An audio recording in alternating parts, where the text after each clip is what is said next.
Hello everyone. इस video पर बात करने वाला हूँ मासिक आकलन माह जुलाई 2026 कक्षा 8वीं क्लास 8th सब्जेक्ट विज्ञान का पेपर इस वीडियो पर डिस्कस करने वाला हूँ। तो स्टूडेंट वीडियो को लाइक शेयर और यूट्यूब चैनल को सब्सक्राइब कर ले। तो फर्स्ट यहाँ पर स्टार्ट है वस्तुनिष्ठ प्रश्न, रिक्त स्थानों की पूर्ति कीजिए। जिसका पहला प्रश्न है चंद्रमा एक डैश है। प्रश्न क्रमांक 2, दहन के समय पदार्थ का ऑक्सीजन से जुड़ना डैश कहलाता है। तो चंद्रमा एक क्या है? खालिस्तान है, तो उपग्रह है। दहन के समय पदार्थ का ऑक्सीजन से जुड़ना ऑक्सीकरण कहलाता है। प्रश्न क्रमांक नंबर 3 है, वायुमंडल में नाइट्रोजन की मात्रा डैश प्रतिशत है। तो वायुमंडल में नाइट्रोजन की जो मात्रा है वो 78% है, जबकि ऑक्सीजन की मात्रा 21% है। फिर आपका अगला नंबर का प्रश्न है, what is the name of only natural satellite of the earth. पृथ्वी के एकमात्र उपग्रह का नाम क्या है।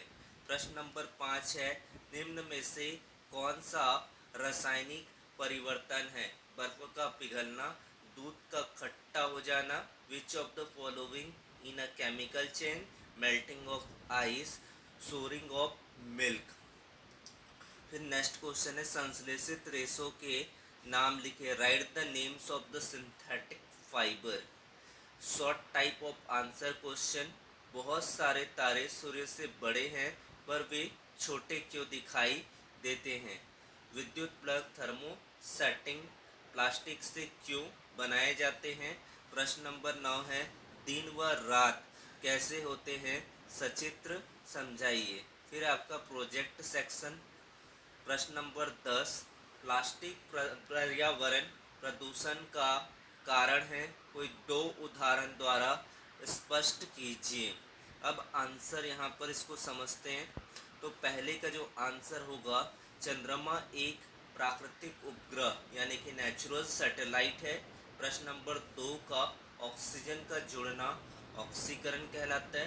तीसरे में नाइट्रोजन का जो प्रतिशत है वो 78% है। प्रश्न नंबर 4 में आएगा चंद्रमा। प्रश्न नंबर 5 में दूध का खट्टा हो जाना, ये रासायनिक परिवर्तन होता है।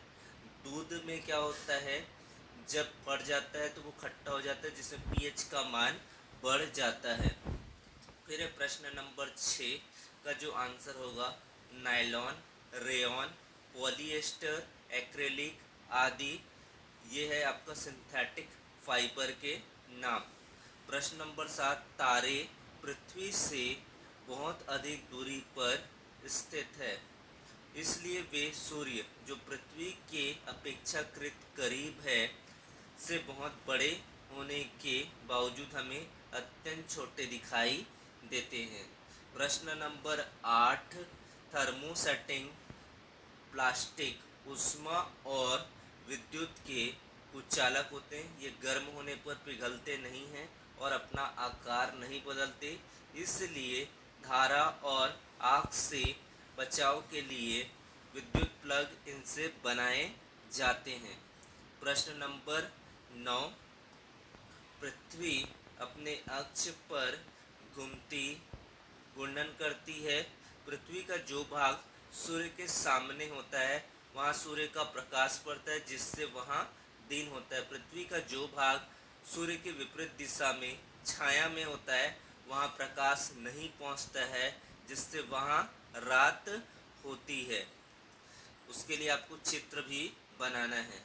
फिर प्रश्न नंबर 10 है, हाँ, प्लास्टिक पर्यावरण प्रदूषण का एक प्रमुख कारण है, क्योंकि यह एक जैव अनिम्नीकरण अर्थात यह प्राकृतिक रूप से नष्ट नहीं होता है। इसका जो उदाहरण होगा, प्लास्टिक की थैलियों को फेंकने से नालियों और सीवर में जाम हो जाते हैं। इसे जलाने पर विषैला गैस निकलती है जो वायु प्रदूषण करती है।